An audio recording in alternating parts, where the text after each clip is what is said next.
गोट बसरा जो भाइरो रनीकोट में आयल आरब खान कोस्तान असद भाइरो अस्सलाम वालेकुम जी बोटो दोस्तों अज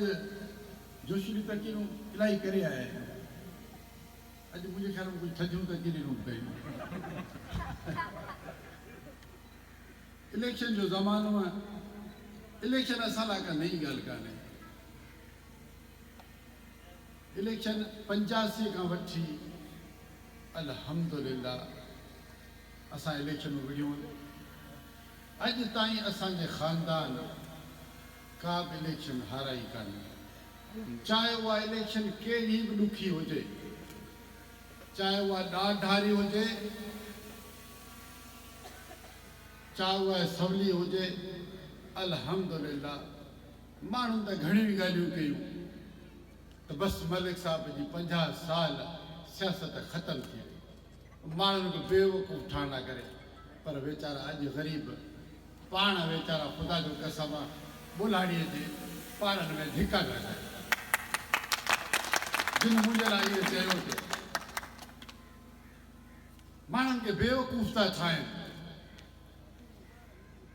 आउं कलंदर जो फ़क़ीर आहियां अवां ग़रीब भाइरनि जो भाउ आहियां जेसि ताईं अवां जी मोहबत ऐं मुर्शिद मूंसां गॾु ऐं अलाह ते मुंहिंजी महिरबानी मूंखे इन्हनि जी परवाह कान्हे अहिड़ा मूंखे यादि बि कोन्हनि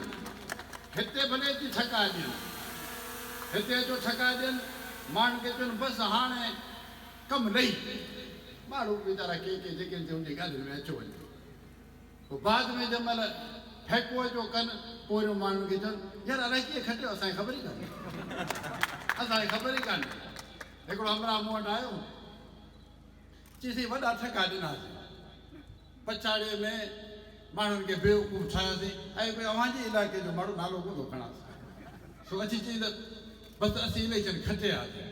चई घणो ई माण्हुनि खे बेवकूफ़ ठाहियोसीं कुझु ॿारहां माण्हू असांजे चई चकर में अची विया पोइ जेॾी महिल अवी खटे आयो त चई पोइ मूं फ़ोन बंदि करे छॾियो पोइ जंहिं महिल मूं खोलियो मूंखे चयो बसि 2 ॾींहं इंतज़ारु करे इनशाला कोर्ट मां कराईंदा नमूने केॾा वेही कोर्ट केॾा वेही ॿियो ई रुको फिटियूं ख़बरूं अल्हम्दुलिल्लाह असां 85 खां वठी जेके इलेक्शनूं विड़ियूं मुंहिंजो हिकिड़ो ख़्वाबु हो मुंहिंजे वालिद जी पोख पोखियल हुई जंहिं 70 में हिकिड़ो रिकॉर्ड क़ाइमु कयो अलाए छो माण्हुनि खे इहे ॻाल्हियूं विसरी थियूं वञनि उहो रिकॉर्ड इहो हो हिकिड़ो क़ौम परस्त रहनुमा GM सैद खे मुंहिंजे वालिद उहा शिकस्त ॾिनी जो BBC उन वक़्त में ॿुधायो जंहिंजी डिपॉज़िट रद्द थी इहो तसलसल 85 खां पोइ मुंहिंजे विरसे में आयो अल्हम्दुलिल्लाह 85 खां वठी असां इलेक्शनूं विड़ियूं मूंखे ख़ुशी इन ॻाल्हि जी आहे जो हिम्मत ऐं ग़ैरत सां विड़ियूंसीं मुर्शीअ सां विड़ियूंसीं कॾहिं बि दुश्मन जे अॻियां अखियूं मथे करे ऐं हुननि खे घुमाए घुमाए हर दफ़े लेटायोसीं अॼु मूंखे उन ॻाल्हि जी ख़ुशी पई थिए जो अॼु उहो ख़्वाबु पूरो थो थिए अॼु आउं सम्झां थो मुंहिंजो वालिद मलिक सिकंदर अॼु ख़ुशि हूंदो त अॼु मुख़ालिफ़नि खे असां उन हंध ते वञी छॾियो जो पेपर भरण जहिड़ा बि न रहिया ऐं ॿी मूंखे ख़ुशी इहा थी आहे त मुंहिंजे वॾे जे सूरत में अॼु ही मलिक सिकंदर वरी बि अव्हांजी ख़िदमत लाइ हाज़िर आउं खेसि चवंदुसि त ही उहे माण्हू अथई कोस्तान जा या हिन ज़िले जा जिन कॾहिं बि पाण खे हेठि न कयो हमेशह पंहिंजो गाठु ऊचो करायो ऐं तूं बि हमेशह हिन ग़रीबनि सां सरदार थी रहंदा कलंदर जो फ़क़ीर हिननि जो भाउ थी हलंदा निवड़त सां हलंदा हिन सां छो हिन माण्हुनि हमेशह पंहिंजे ख़ानदान जी इज़त रखी आहे हमेशह असांजो गाठु ऊचो कयूं हिन माण्हुनि जी कॾहिं बि हिननि खे न विसारजा जेको तोखां पुछी सघे हिननि जी ख़िदमत कजां हिननि खे पंहिंजो भाउ करे सम्झां अचनि त वॾा भाकुर पाइजां छो इज़त तुंहिंजे हथ में आहे ॿियूं शयूं ॿियनि हंधि हूंदियूं आहिनि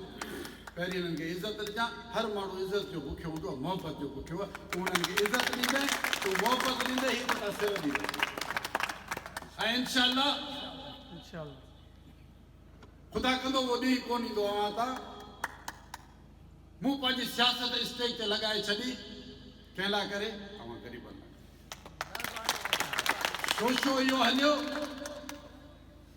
त मलिक असद सिकंदर खे बसि हाणे 50 साल पुठित करे छॾियासीं न आउं हिकिड़े ग़रीब माण्हुनि सां गॾु बीठुसि जंहिंजा घर ठाथा विया ते मूं चयो न सियासत हिकिड़े पासे सियासत में घणा ई MLA थिया आहियूं घणे दफ़ा थिया आहियूं शाबस मुंहिंजे दोस्तनि खे हुजे जिन्हनि मूंखे चयो त हुन ग़रीबनि सां गॾु बीह आउं अॼु हुन ग़रीबनि सां गॾु बीठुसि पोइ जिन इहो चयो तंहिंजे 50 साल सियासत पुठिते हली वई पोइ अॼु मलिक असद सिकंदर खे अॻे 2 सीटूं न मिलियूं पर हाणे 4 सीटूं मिलियूं ग़रीबनि जी दुआ हुई पर हाणे आउं उन मुख़बरनि खे ॿुधाइण थो घुरां त अवी दलाल बि थिया अवी मुख़बर बि थिया अवी गद्दार बि थिया इंशाअल्लाह हाणे इहा दलाली तव्हांखे करणु कोन ॾींदासीं इहा दलाली जो वक़्तु ख़तमु थी वियो हाणे तव्हांखे दलाली करणु कोन ॾींदासीं ऐं इंशाअल्लाह हिन ग़रीबनि जी ख़िदमत करे पाकिस्तान पीपुल्स पार्टी जो नालो रोशन कंदासीं अवां भाइरनि सां को नओं रिश्तो कोन्हे वॾनि खां वठी रिश्ता जॾहिं अरबाब जो दौर हो अॼु मूंखे आउं इन करे तव्हांखे ॻाल्हियूं ॿुधायो त मूंखे ॻाल्हियूं विसरियूं कोन्हनि जॾहिं अरबाब जो दौर हो हिते हिकिड़ो माहौल ठहियो मूंखे ख़बर आहे त जनरल मुशर्रफ चयो त मलिक साहब बीहण न ॾियो सॼी सिंध में सवाइ अदी फरियाल हिकिड़ी खटी ॿिए कंहिं बि सीटूं कोन खटियूं पर मूं चयो ऐं सियासत मूंखे किन दोस्तनि चयो त तूं हितां हटी वञ मूं चयो न मलिक असद सिकंदर गैरत वारो माण्हू आहे मौत खे तरजीह ॾींदो पर हटंदो कोन अल्हम्दुलिल्लाह असीं बीठासीं जिन इहो त चयो तूं पेपर कोन भराए सघंदे मीटिंग न करे सघंदे जिते पुलिस ऐं ॾाढो माण्हू जबलनि मां लही उन मीटिंग में अची इहो साबित कयो त असीं पहिरियों घण असीं ग़ैरती माण्हू आहियूं असीं ईंदासीं चाहे इहे कहिड़ा बि ॾाढ हुजनि इन ॾाढ ते इहो ई पाकिस्तान मां मलिक असद सिकंदर इहो जेको खटे ऐं अव्हां जो नालो रोशन कयईं ऐं अव्हां वरी मुंहिंजो नालो रोशन वोट ॾेई मुंहिंजो नालो रोशन इहे मोहबतूं असां विसारियूं कोन्हनि ऐं न ई विसारण जोगियूं आहिनि भले माण्हू 10 ॻाल्हियूं कनि अॼु मुखालिफ़ किथे अॼु मुखालिफ़ ॿुधायोसीं आहे किथे मूंखे त ॾिसण बि कोन थो अचे किथे वर्की कोन थो करे किथे बि ॾिसण कोन थो अचे 10 माण्हुनि मां फोटू कढियो रखियो छॾे ईअं कोन्हे हिकिड़ो जलसो त करे ॾेखारे को जलसो त करे असीं बि ॾिसूं त हीअ त इलेक्शन में बीठा आहिनि हे भॼी विया हाणे उहो वक़्तु अची वियो असीं हमेशह मैदान ॾुखे वक़्त में मैदान हुआसीं ही त रुगो सुखे वक़्त जे झट में हूंदा आहिनि त मलिक साहिब सां केरु कावड़जे त झट आणूं उहे झटारा ॾींहं ॿिनि वीचारनि जा विया हाणे इहे सभु ख़तमु थी विया ऐं अल्हम्दुलिल्लाह सभु भाउर असां सां गॾु हींअर सेवण बि असां सां गॾु मांझंद बि असां सां गॾु उहे 100 साल जा माण्हू जेके हुननि सां गॾु रहिया खोसा बिरादरी जा अल्हम्दुलिल्लाह मलिक असद सिकंदर सां गॾु हुन ऐलान कयो सभु दोस्त असां सां गॾु आहिनि तॾहिं मूं चयो त मुंहिंजे वालिद जो ख़्वाब हाणे अची पूरो थियो आहे ऐं इंशाअल्लाह तव्हांजी ख़िदमत कंदासीं ऐं रईस गुलाम मुस्तफ़ा ऐं खोसा बिरादरी सभिनी भाउरनि जो जेके भाउर बीठा आहिनि सभिनी भाउरनि जो शुक्रगुज़ार तव्हां जेका मोहबत इज़त ॾिनी इंशाअल्लाह असां में का गैरत हूंदी मूं में या मुंहिंजे पुट में तव्हांजो मोहबत कोन ॾिसंदा जीअं पुटो जीअं भेण भेण जी पुटु वॾी महिरबानी